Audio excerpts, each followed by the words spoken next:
Friends, welcome to ASAR knowledge hub. இன்றைக்கி நம்ம பார்க்க போகிற வீடியோ என்ன அப்படின்னா, யுலிசஸ் அப்படிங்கிற ஒரு போம் தான். இது யார் எழுதியிருக்கான்னு பார்த்தீங்கன்னா, ஆல்ஃப்ரட் லார்ட் டென்னிசன். இந்த போம் எதை பற்றினது அப்படின்னா, யுலிசஸ் அப்படிங்கிற ஒரு கிங்கை பற்றினது. அண்ட் திஸ் போம் is written in 1833 and it is published இன் 1842. இது ஒரு ட்ராமாட்டிக் மோனோலாக். அதாவது யுலிசஸ் அப்படிங்கிற அந்த கிங் வந்து தனியாக தன்னுடைய கஷ்டங்கள், தன்னுடைய ஆசைகள் எல்லாத்தையும் தனியாக நின்று புலம்புற மாதிரி ஒரு விஷயந்தான். So that is called as dramatic monologue. Ulysses அப்படிங்கிறதுக்கு க்ரீக் லிட்ரேச்சரில் இன்னொரு பேர் என்ன அப்படின்னா ஒடிசியஸ் அப்படின்னு சொல்லலாம். அண்ட் இங்கே நம்மளுடைய ஹீரோ யார் அப்படின்னு பார்த்தீங்கன்னா யுலிசஸ் தான். He is a very desirable king. இவர் வந்து ரொம்ப வருஷமாக போர்லையும் இருந்திருக்கிறாரு அண்டு நிறைய இடங்கள் ட்ராவல் பண்ணியிருக்கிறாரு. இப்போ அவர் வயசாயிருச்சு. இப்போவும் அவருக்கு வந்து ரெஸ்ட் எடுக்க விருப்பம் இல்லையா. அவருடைய கிங்டமான இத்தாக்கா அப்படிங்கிற இடத்துக்கு வரதுக்கும் விருப்பம் இல்லை. இன்னும் அவர் ட்ராவல் பண்ணிகிட்டே இருக்கிறோம் அப்படின்னு நினைக்கிறாரு. Despite his reunion with his wife Pinolpe and son Telemachus, Ulysses yearns to explore again. அவர் இவ்வளோ வருஷ காலங்களுக்கு அப்புறம் தன்னுடைய ஒய்ஃப் பினோல்ப் கூடயும் டெலிமாக்கஸ் கூட இணைஞ்சிருக்கிறாரு. அப்படி இருந்தாலுமே இன்னும் நான் நிறைய புது விஷயங்கள் கற்றுக்கணும் அப்படின்னு ஆசைப்படக்கூடிய ஒரு கிங். ஸோ இப்படிப்பட்ட ஒரு கிங் ஒரு மோனோலாக் பேசுகிறாரு. அப்படி தான் இந்த போயம் இருக்குது. இதில் இம்பார்ட்டண்ட்டான லைன் என்னன்னு பார்த்தீங்க அப்படின்னா, to strive, to seek, to find and not to yield. This is the important line which is mentioned in this poem. இதுதான் லாஸ்ட் லைனாக இருக்கும். இந்த போயமை பார்த்தீங்கன்னா அவருக்கு வந்து இந்த லேசி லைஃப் வேண்டாம், அதாவது சும்மா இந்த கண்ட்ரியில் உட்காந்து மக்களை ஆட்சி பண்ணக்கூடிய இந்த லைஃப் எனக்கு வேண்டாம் அப்படின்னு சொல்வார். And he is also telling about his Sun, தன்னுடைய மகன் எப்படிப்பட்டவன், இவ்வளோ ஒரு திறமையான ஆட்சியாளர் அப்படிங்கிறத சொல்வார். அண்டு இவருக்கு வந்து இன்னும் நிறைய இடங்களை நான் எக்ஸ்ப்ளோர் பண்ணணும், ட்ராவல் பண்ணிகிட்டே இருக்கணும். இந்த மாதிரி என்னால் இந்த படிப்பறிவே இல்லாத இந்த மக்கள் கூட்டத்துக்கு இடையில இருந்துட்டு இவங்களை ஆட்சி பண்ணிகிட்டு இருக்கிறது எனக்கு பிடிக்கல. வெறுமனையாக மூச்சு விடுறது மட்டுமே ஒரு லிவிங் ஆயிராது, இன்னும் நான் நிறைய விஷயங்களை எக்ஸ்ப்ளோர் பண்ணணும் அப்படின்னு சொல்கிறாரு.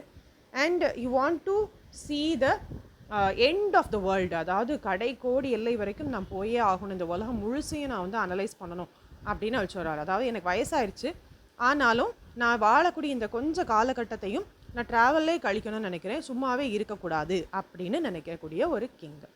So now let us see the essay. Introduction. Ulysses is a great work of Alfred Lord Tennyson. This poem is about the unhappiness which Ulysses is going through in his old age. So இந்த Ulysses அப்படிங்கிற poem வந்து Alfred டென்னிசனுடைய ரொம்ப ரொம்ப முக்கியமான ஒரு poem. இது Ulysses அப்படிங்கிற அந்த கிங் தன்னுடைய வயதான காலத்தில் எப்படியோ ஒரு சந்தோஷம் இல்லாத ஒரு வாழ்க்கையை லீட் பண்ணுறாரோ அதை சொல்லும் விதமாக இருக்குது. He is living at his home on the island of Ithaca with his old wife. So அவர் இத்தாக்கா அப்படிங்கிற அவருடைய கண்ட்ரியில் தன்னுடைய ஓல்டு ஒய்ஃப் பினோல்ப் கூட வாழ்ந்துட்டுருக்கிறாரு. The summary will take us through the monologue of Ulysses. இந்த சம்மரியில் நம்ம வந்து யுலிசஸ்னுடைய அந்த மோனோலாகை நம்ம பார்ப்போம். We learned that Ulysses is not content with the way of his life. He still wishes to continue sailing though he is getting old. So யுலிசஸை பொறுத்த வரைக்கும் அவருடைய வாழ்க்கையில் அவர் திருப்தி அடையவே இல்லை. இன்னும் தன்னுடைய வாழ்க்கையில் அவர் ட்ராவல் பண்ணிகிட்டே இருக்கணும், செயில் பண்ணிகிட்டே இருக்கணும் அப்படின்னு நினைக்கிறாரு. He does not want to be busy dying but busy living. அதாவது சாகிறதுல பிஸியாக இருக்கணும்ட்டு இல்லை, பிஸியாக நான் வாழணும் அப்படின்னு அவர் ஆசைப்படுறாரு. Towards the end he makes a resolution that to strike, to seek, find but never yield. So இதுதான் அவருடைய முக்கியமான ஒரு லைன். நான் போராடணும், தேடணும், கண்டுபிடிக்கணும், ஆனால் என்றைக்கும் நான் விட்டு கொடுத்துடக்கூடாது அப்படின்னு ஃபைனலாக ஒரு ரெசல்யூஷன் எடுக்கிறாரு. Now let us see the next paragraph. Indomitable Ulysses. The poem begins with Ulysses complaining about his idle life as a king. He is now old and lives with his wife. Ulysses feels he is struck here with people who do not know of his greatness. இந்த poem எப்படி start ஆகுது அப்படின்னா, Ulysses வந்து இப்படி ஒரு சோம்பேறித்தனமான ஒரு வாழ்க்கையை நான் வாழ்ந்துட்டு இருக்கிறேன் அப்படின்னு சொல்லி கம்ப்ளைண்ட் பண்ணுறாரு. அவர் வந்து வயசான ஒரு தன்னுடைய ஒய்ஃப் கூட வாழ்ந்துட்டு இருக்கிறாரு. இப்படி படிப்பறிவே இல்லாத இந்த மக்களுக்கு இடையில என்னை பற்றி ஒரு நாலேஜே இல்லாத மக்களுக்கிட்ட நான் வாழ்ந்துட்டு இருக்கேனே அப்படின்னு ஃபீல் பண்ணுறாரு. He wishes to continue his travel and make the most of his life. இன்னும் நிறைய ட்ராவல் பண்ணணும், என்னுடைய வாழ்க்கையில் நான் இன்னும் நிறைய அனுபவிக்கணும் அப்படின்னு ஆசைப்படுறாரு. Ulysses is an experienced person who has spent enough time on the sea as well as shore. Ulysses அப்படிங்கிறவர் வந்து ரொம்ப எக்ஸ்பீரியன்ஸ்ட் பர்சன். அவர் கடல்லையும் நிறைய நாட்களை கழிச்சிருக்கிறாரு, ஷோர்லேயும் நிறைய நாட்களை கழிச்சிருக்கிறாரு. பல வெற்றிகளை பார்த்தவர், பல தோல்விகளை பார்த்தவர். அப்படிப்பட்ட ஒரு மனுஷனால் சும்மா உட்கார முடியல. The world knows his name and honors him. இவருடைய புகழ் வந்து உலகம் முழுசும் பரவி இருக்குது. Moreover, he was also a warrior in the battle of Troy. So Trojan war அந்த battle of Troy இருக்குல்ல, அதில் இவரும் பணிபுரிஞ்சிருக்கிறாரு. அந்த போரில் இவரும் பார்ட்டிசிபேட் பண்ணியிருக்கிறாரு. He wants to resume his adventurous career. He has a premonition that he will live only for a few years. So என்னுடைய adventurous carrier நான் அப்படியே தொடர்ந்து போயிட்டே இருக்கணும்னு நினைக்கிறேன். இவருக்கு ஒரு முன்னெச்சரிக்கை ஒன்று இருக்குது, அதாவது இன்னும் கொஞ்சம் வருஷங்கள் தான் இவர் வாழ்வார் அப்படின்னு. But he considers it a crime to live like an animal, hoarding, sleeping and eating. இந்த கொஞ்ச காலத்தை நான் வந்து வெறுமனே ஒரு அனிமல் மாதிரி சாப்பிட்டு தூங்குற மாதிரி பண்ணிட்டு இருந்தேன் அப்படின்னா நான் வந்து ஒரு பெரிய க்ரைம் பண்ணுறேன் அப்படின்னு சொல்கிறார். He knows that death is inevitable. இறப்பு அப்படிங்கிறது யாராலையும் மறுக்க முடியாதது. But he wants to achieve something noble in the short span of life. இந்த ஒரு குறுகிய கால லைஃப்பையும் நான் ஏதாவது அச்சீவ் பண்ணணும் அப்படின்னு நினைக்கிறேன். Ulysses' thought process is not that of an average old man. Ulysses also imagines the sea calling out to him. He reminisces about the exciting travels he had together with his mariners. So Ulysses வந்து ஒரு சாதாரண ஒரு old man மாதிரி அவர் think பண்ணலை.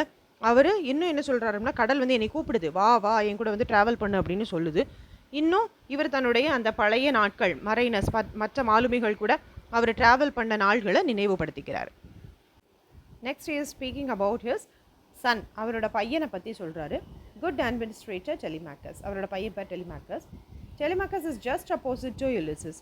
He possesses the qualities of an administrator. So Telemachus வந்து அப்படியே opposite யுலிசஸ்க்கு travel பண்ணிட்டே இருக்கணும். இவர் ஒரு இடத்துல இருந்து ஆட்சி புரிகிறதுல வல்லவர். அவர் ஒரு நல்ல அட்மினிஸ்ட்ரேட்டரும் கூட. He is content with being in one place. He wishes to rule the rugged natives happily. இவர் வந்து ஒரு இடத்துல இருந்து ஆட்சி புரிகிறதுல அவருக்கு வந்து விருப்பம்தான். அண்ட் இப்படிப்பட்ட ஒரு ரக்கட் நேட்டிவ்ஸை ரொம்ப சந்தோஷமாக ரூல் பண்ணுறாரு. Ulysses loves him and believes he will be a good ruler. யுலிசஸ்க்கு வந்து டெலிமாக்கஸை ரொம்ப பிடிச்சிருக்குது அண்ட் அவர் ஒரு நல்ல ரூலராகவும் இருக்கிறாருன்னு பாராட்டுறாரு. He also honor the gods by conducting religious ceremonies. கடவுளுக்கும் பயபக்தியோடு இருக்கிறாரு. However, Telemachus lacks his father's energy. He excels in administration.